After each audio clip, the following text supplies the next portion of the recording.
If you follow China-U.S. relations, you've probably heard of Ping-Pong Diplomacy. That refers to the historic trip by an American table tennis team to China in April 1971. That set the stage for an official visit, although a secret one, by Henry Kissinger in July 1971, and eventually full diplomatic normalization between the U.S. and the PRC. Today, amid efforts by the Chinese and U.S. governments to ease tensions, Ping-Pong Diplomacy is making a comeback.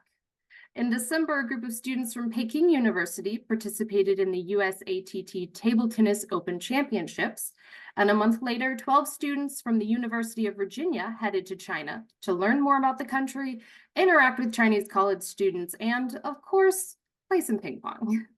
I'm Shannon Tiezzi, editor-in-chief of the Diplomat, and I'm joined today by Ambassador Stephen Mull, who is the Vice Provost for Global Affairs at the University of Virginia, and he led that recent delegation to China. Steve, thank you for joining me.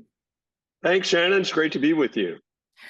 So can you just tell us why Ping-Pong Diplomacy in 2024, and why at this particular moment was this of interest to the University of Virginia?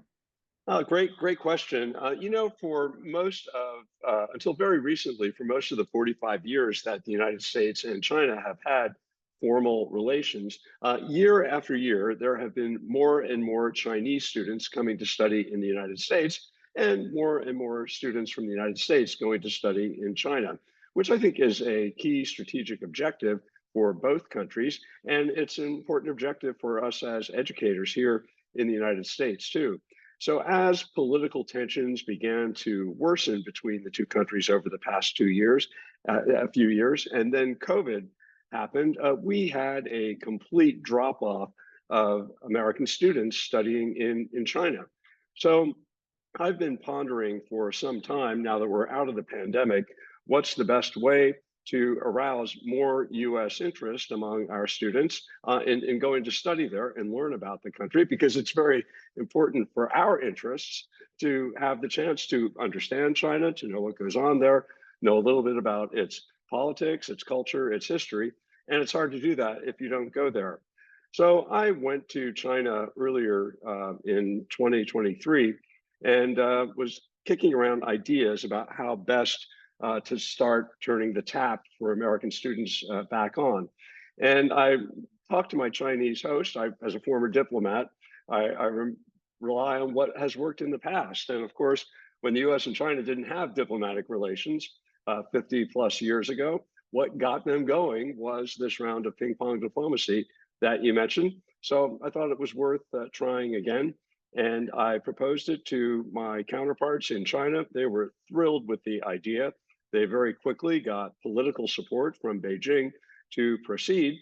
And then coincidentally, we had a lot of luck in timing when Presidents Xi and Biden met in Woodside, California in November of last year. But one of the few areas of agreement was on the need to revive this kind of people-to-people diplomacy. And so that green light from the highest level really put a lot of momentum into this program and resulted in a very successful program. Now, you mentioned the recent tensions between China and the U.S. That has resulted in a lot of negative rhetoric aimed at the U.S. from Chinese officials and media, and also vice versa, negative rhetoric about China from U.S. media and officials. So given that backdrop, what was the general reception like? Was it positive? Were people more skeptical about this group of Americans touring China at the current moment? How did you all feel while you were on the ground there? Well, I'll tell you, from the moment we arrived there, and at every stop in the course, we stopped in Beijing. We started in Hong Kong and then went to Beijing and onward to Shanghai, following the footsteps of the American team 50 plus years ago. And at every step, we could not have been welcomed more warmly. The atmosphere, even compared to when I had last been there in May, was just incredibly different. Back last May, my Chinese counterparts in universities there were very nervous about the prospect of any kind of cooperation between American and Chinese higher education. That has completely changed. You could tell there was strong political pressure coming from Xi Jinping himself to really open China's doors to host American students. So Even at one point, when we had our first exhibition ping pong match at Tsinghua University in Beijing, when we got there in the morning, there were a couple of hundred elementary school and middle school kids waving Chinese and American flags, which Chinese reporters told me that even just 3 months ago, uh, anyone showing an American flag would probably be visited by the police and taken away. So that was one of the best signs of the total change in atmosphere in opening China's doors to welcome American students. Now, looking at it from the other side, this was a chance for Americans to visit China that may not have gone before, might not have had the opportunity otherwise. So in talking with the students, did you get a sense for how the trip impacted their impressions of China and U.S.-China relations? Yes, it did. First of all, the students and I were completely surprised. This visit became a media sensation. We had dozens of reporters following us everywhere.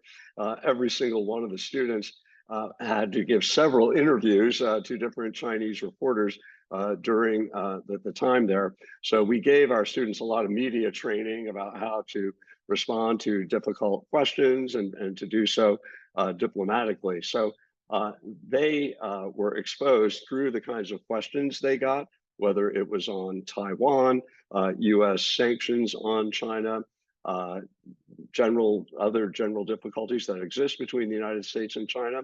So they learned a lot about those issues. But more importantly, they, I think, benefited a lot from learning more about Chinese history, developing a better understanding of China's view of the world and why China feels so strongly about Taiwan, why China does have substantially more controls, for example, on the internet than what any of us are used to in the United States. That doesn't mean that they agreed with it, far from that, but they developed more of an understanding of why China thinks of these issues more. And I think it aroused in all of them an eagerness to want to learn more, to want to go back to China and to learn more about what are the dynamics that drive this important diplomatic relationship in the world. And so that's good for us as Americans and having citizens and future leaders who have a much better understanding of the dynamics of this relationship than they otherwise would have. Mm-hmm. So you mentioned that one of the sort of medium-term goals for this trip was to get the ball rolling again on American students studying in China. Are you hopeful about the potential for that, both specifically for the University of Virginia and more generally for other American universities to send their students back to study? I am. I think China, the Chinese government, has continued to signal it wants to do a lot to get more Americans to come there. Back in November, Xi Jinping committed to bring 50,000 American students to China over the next 5 years, and he's backing up that commitment with quite a sizable investment of funds to support Chinese universities who want to bring American students back to study in China. Even last week, I saw there was a high school in Iowa who wrote directly to Xi Jinping saying, "Hey, we heard about this possibility. We'd love to get your support to come." And the Chinese government brought a delegation of about 24 high school students from Iowa to come, and by all accounts, the students had a wonderful time.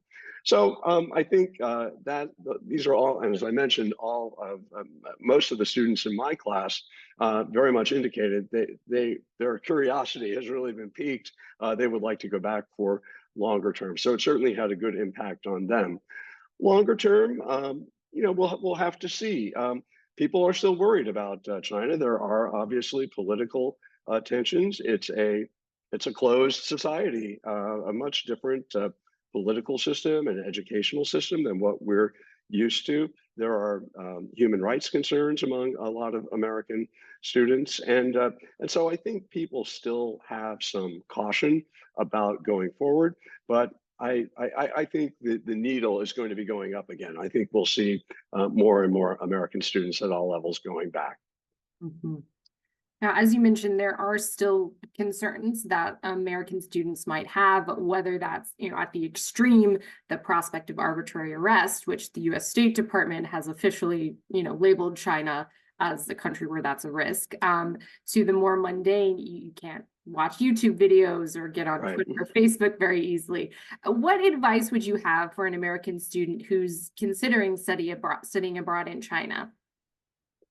Well, I would definitely encourage it. I think the U.S.-China relationship really is the most important, the most consequential diplomatic relationship in the world, and it's going to be that way for a long time.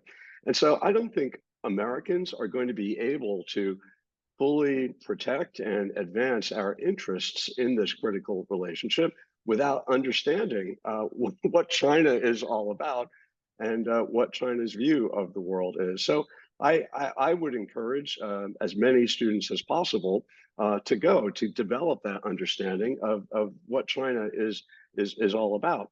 While they're there, as it is whenever you travel to a different culture or to a country with a different political system than what we're used to in the United States, you need to be aware of that. You need to be aware of what the local laws are. You need to be aware of what the restrictions are there that you may not be used to in the United States, and you need to respect.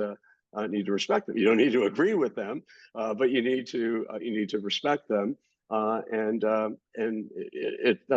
doesn't mean that you support it.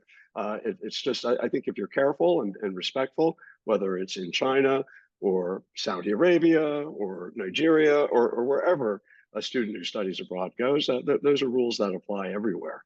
Mhm. Now, before I wrap up our interview, I have to ask, who were the ping pong champions? Well, that's a great question, Shannon, because when I talked to our president here about this idea last summer, he said, "Oh, it sounds like a great idea. Have fun, but you guys know you're going to be creamed, right? Because Chinese are the best ping pong players in the world." I said, "Yeah, you're probably you're right, but we're not really going to win any ping pong medals."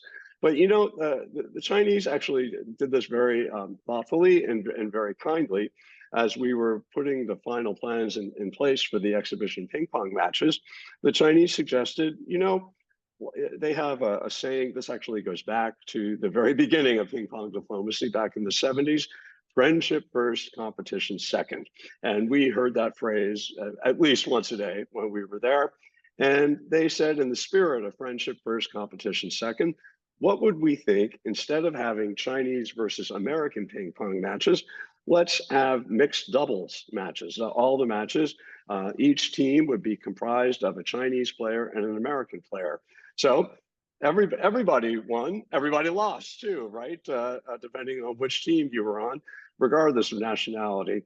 And the students, and certainly I, really appreciated that. It was a nice gesture and kind of took the edge off of all of our students were worried that we wouldn't have any chance of succeeding. But in fact, every winner at every match had at least one American on it. So that was a good outcome, I thought. A true win-win outcome to part. Exactly. Or lose-lose, depending on your point of view. Well, thank you so much for joining me, Steve. Thank you to everyone at home for tuning in. Be sure to subscribe for more videos like this from the Diplomat, and we will see you next time.